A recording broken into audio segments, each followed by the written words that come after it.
12월 27일 월요일. 부족함을 깨우치실 때 곧바로 항복하십시오. 욥기 40장 1절에서 5절까지. 여호와께서 또 욥에게 일러 말씀하시되 트집 잡는 자가 전능자와 다투겠느냐. 하나님을 탓하는 자는 대답할지니라. 욥이 여호와께 대답하여 이르되 보소서, 나는 비쳐나오니 무엇이라 주께 대답하리이까. 손으로 내 입을 가릴 뿐이로소이다. 내가 한 번 말하였사온즉 다시는 더 대답하지 아니하겠나이다. 오늘의 말씀 요약. 하나님은 욥에게 트집 잡는 자가 전능자와 다투겠느냐고 반문하십니다. 그리고 하나님을 탓하는 자는 대답하라고 하십니다.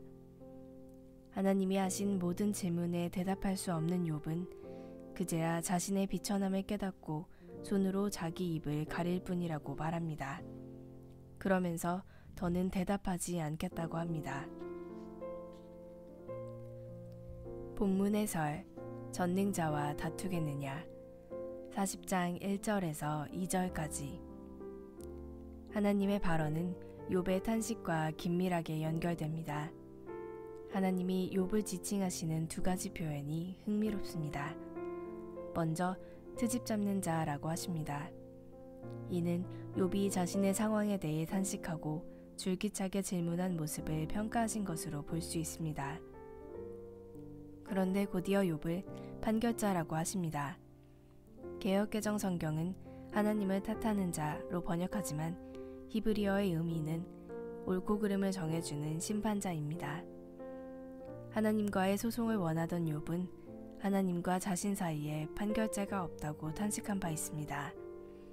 하나님은 이러한 호칭으로서 욥의 행동을 풍자하시며 그의 부족함을 보게 하십니다. 하나님은 욥의 탄식에 응답하시면서도 그의 잘못된 세계관을 바로잡아 주십니다. 하나님이 욥을 트집 잡는 자, 판결자라고 하신 이유는 무엇인가요? 말씀으로 깨달은 나의 잘못된 생각이 있다면 무엇인가요? 욥의 답변. 40장 3절에서 5절까지.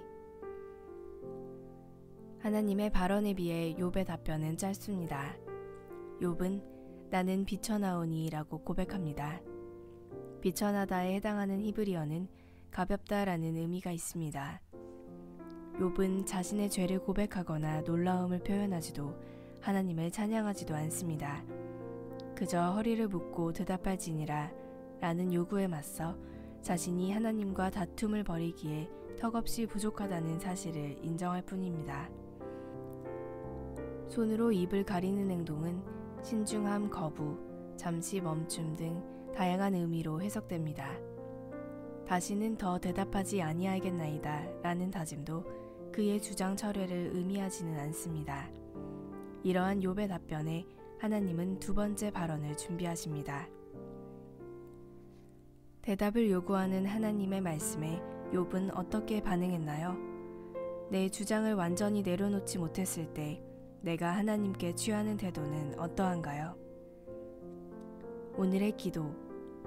욥에게 대답을 요구하시는 하나님과 하나님께 대답하는 욥의 대화에서 비천한 인간의 삶에 개입하시고 인간과 소통하기 원하시는 하나님의 마음이 느껴집니다. 원망과 불평을 쏟아냈던 저의 더러운 입을 그리스도의 보혈로 씻어주소서. 주님과의 친밀한 교제가 회복되게 하소서. 묵상 에세이. 나 중심의 비극. 누가 왕인가? 김병삼. 김범곤 목사님의 책 생명의 떡 오직 예수에 이런 글이 나옵니다. 자연은 없습니다. 모든 것은 하나님이 만드신 천연입니다. 자비량이 아닙니다. 주님이 준비하시는 주비량입니다. 자존심은 안 됩니다. 주님만 높이는 주존심이어야 합니다. 스스로 자자가 들어가면 타락합니다. 자생하려고 하면 망합니다. 하나님 없이 자생하려다 영원한 사망으로 떨어진 것이 마귀입니다. 스스로 계시고 사시는 분은 오직 하나님뿐입니다. 우리는 살라는 대로 살아야 할 생명입니다.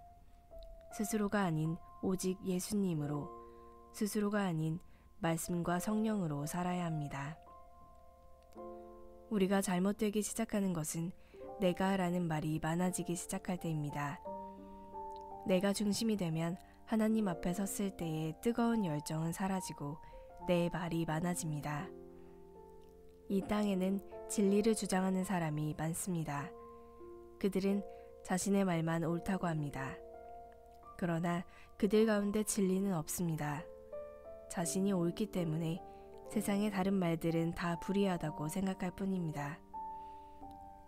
교회에서도 마찬가지입니다. 내가 중심이 되고 내 말만 옳다고 내세우면 다툼이 많아지고 하나님 나라가 무너지는 것입니다. 하나님이 아닌 내가 나서기 시작할 때 비극이 시작됩니다. 우리 안의 왕은 누구입니까? 한 절 묵상. 욥기 40장 4절. 어리석은 자의 입술은 가볍고 지혜로운 자의 입은 무겁습니다. 하나님을 탓하고 자기 의를 드러내던 욥에게 하나님이 정색하시며 물으시니 욥이 입을 닫습니다. 그의 무지함과 비천함이 드러났기 때문입니다. 하나님 말씀을 듣지 않는 자는 자기의 일전한 지식을 떠벌립니다. 반면 하나님 말씀을 듣는 자는 그 너비와 길이와 높이와 깊이에 압도되고 그 풍성함에 만족하며 그 지혜에 탐복합니다. 성도는 하나님 말씀 듣기를 즐겨해야 합니다.